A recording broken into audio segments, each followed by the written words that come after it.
Hi everyone, welcome back to my channel, Tales of Tiger Lily. We're going to do some intuitive channeled messages tonight first, and then I got out my tarot deck because I do feel like I have a particular message that wants to come through for a particular person or a group of people. So if you're here, you are meant to be here. I don't know where to look. Okay, this is my first time trying this in horizontal filming. I'm used to doing upright, so sorry if I'm like, my eyes are like all over the place. I forget. Oh, I think the camera lens is like right there. Okay, so I have to stare at that part technically. Whatever, I can't remember to do that. Okay, I'm gonna start with words I got earlier as I was, things just come to me as I'm going about my day. And it's like, oh, I gotta write that down. So I did. So what I got is, your prosperity is linked to a network of light workers who are setting each other up for success in the coming year, starting in 2026. And even now, actually, like this time up until like the winter solstice is a setup point. So what does this mean? Okay, it means having a mission or a vision of like what you want that business to be for, like what is the why behind what you're doing. And it's like, well, duh, every business has that, but no, it's in a different way. Because a lot of people do set up businesses primarily to make money, and yes, you will make money, but if you are setting up the business with that being the sole premise, you're missing the point of what we are meant to be living in going forward, and the foundations that we are setting up now for how prosperity is going to come into reality in this dimensional field. So it's about having the vision. It's also about dissolving fears around worthiness of money. That is a big one, especially for those of us who have a lot of, family beliefs or social restrictions that have been put upon us, like you don't deserve wealth, or if you're doing this kind of work, you shouldn't be charging for it, or if you're doing work that feels good, it's not about the money. And it's like, again, no, it isn't about the money, and that is important, but it sounds a little contradictory because I know I just said a second ago it's about the vision, not the money, right? But then I said it's about dissolving unworthiness around money. It sounds complicated to try to disentangle this programming we have, especially, and this is a third thing, if we carry any kind of programming or belief systems that having wealth makes you a bad person or evil, or only corrupt people have wealth. That is all part of this programming that has kept people who would do more good in the world with more resources if they had them from doing so. So that is the distinction, and why we are going through such a mass upheaval right now to change how we think about abundance and wealth, and what our purpose is in bringing these things into the physical plane, because we need to empower those who have that mission with the resources to be able to do so in this reality. So your welcoming the receiving of wealth and abundance is actually the vehicle for you to be the change on the planet that you want to see happen. So yes, it's a balancing act, because it isn't about, how do I put this? I'll pull a card here. It's not about starting with the feeling of filling a hole, okay? I think that's really the heart of what I mean when I say you're not starting with wanting to just make money, because then you're starting with a sense of like, I'm in lack, I have a gap that I have to fill in. If you start instead, oh, I got a whole bunch. Oh, should I keep all these? Yeah, I can keep all these. Yeah, I like these. Okay, I'll get to these in a minute. If you start from a heart-centric space in which you have a vision of something that you want to do in this material plane that's going to uplift yourself and those around you, then you are pulling from a creation point of abundance already. And naturally, physical expressions of that abundance are going to start flowing in. And yes, wealth will be part of that, money will be part of that, but it'll also be the community that you create. That's an abundance. It's creating like the network of like minds and souls. That's an abundance. It's about, yourself maybe gaining access to resources and knowledge and learnings that give you tools that you never had before to work with, that allow you to do more of your own vision. And that's an abundance. So you see how it's approaching business from a different, they're saying it's lighting up your flame from something that is eternal, rather than almost they're showing like a lighter that's empty and you're like desperately trying to light that spark again from something that's like both tiny and limited. It doesn't have a lot of fuel, and therefore it's going to keep what you actually could accumulate small.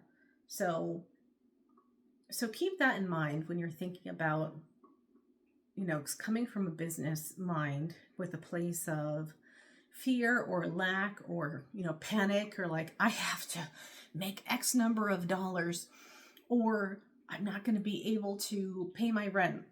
I get it. Honestly, I do get it.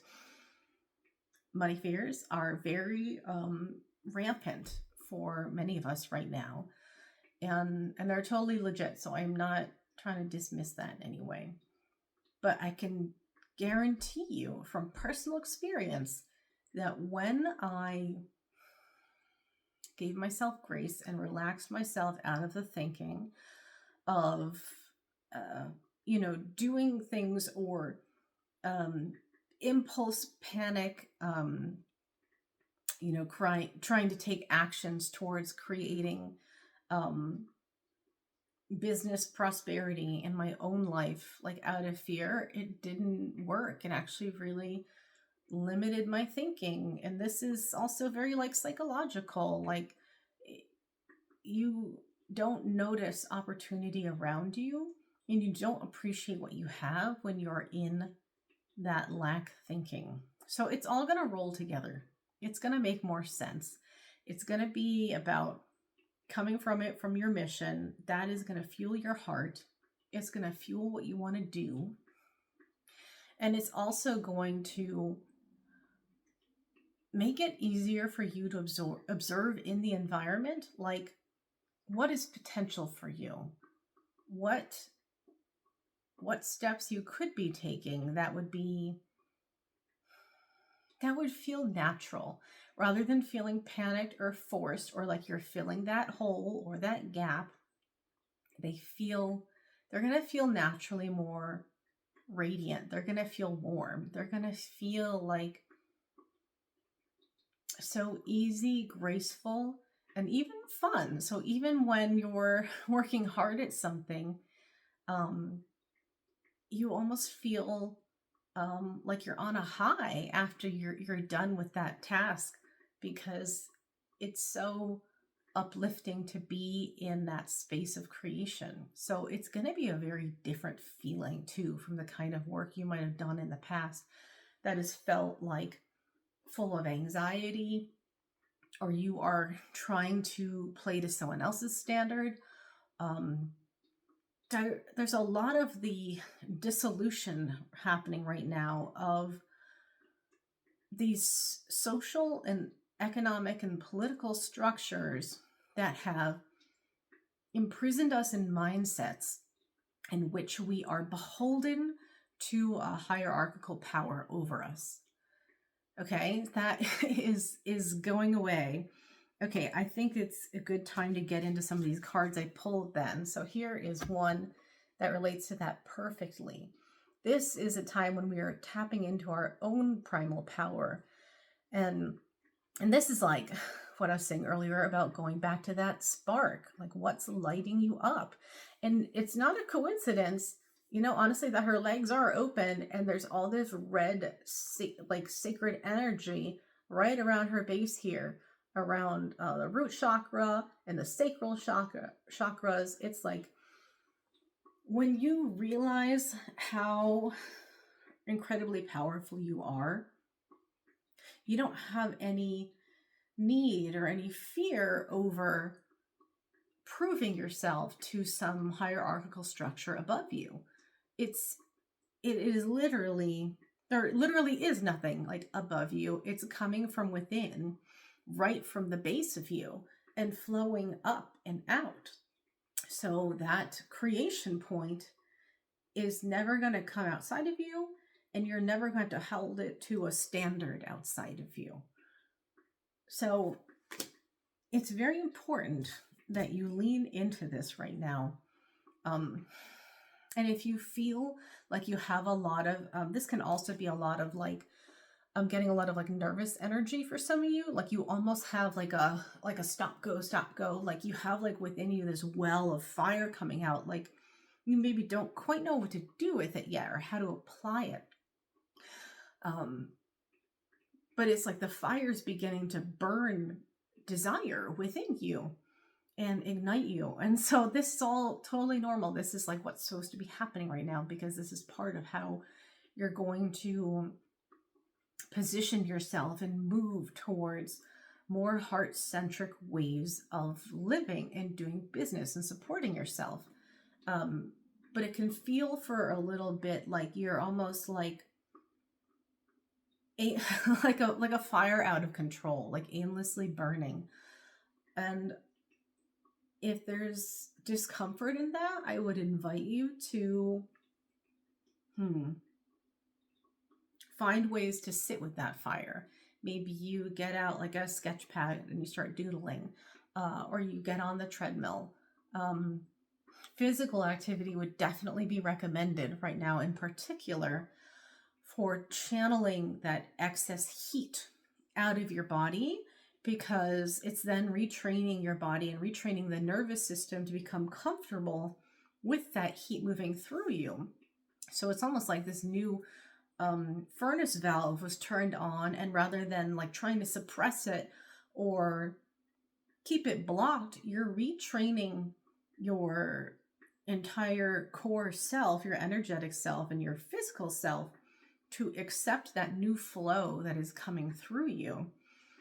And this river of abundance, when you settle the body more securely into not being afraid or not feeling nervous or anxious or sort of unsettled and ungrounded by having this energy flow through you, will naturally find that you have to do less externally to be fed by this creative, inspirational flow of energy. Like new ideas might come to you for something simple but profound that you could do in your business, for example, that like doesn't take as much work as maybe the way you were doing it before, but would have 3 times the results. Things like that are starting to come through. So this is a very, very powerful time. Very powerful indeed. Okay. This is not the order they came out. They kind of like all fell though. So I'm going with what I'm feeling here, and I'm going for me right now based off of colors. So the next one we have here is honoring the process. And what I love in moving from this to this, isn't it funny how even though she's a person, she's kind of got like a butterfly vibe to her too. She's kind of got this like outspread silhouette. So there's definitely a lot of like element of transformation happening right now. And look how she's sharing the heat here in her orange wings. So it's almost like this has now become the outer expression of that inner fire. So there's something really cool and beautiful and unique that comes about when you begin to find ways to express this inner heat into something external. And then I'm going to go here to creating sacred space. There's a lot of physical change happening in your environment right now. Look how like it's like almost like atoms are rearranging in your environment to feed and nurture this new you. And I love, again, we got the imagery of in her hair color here, we have that red orange flame that keeps coming through.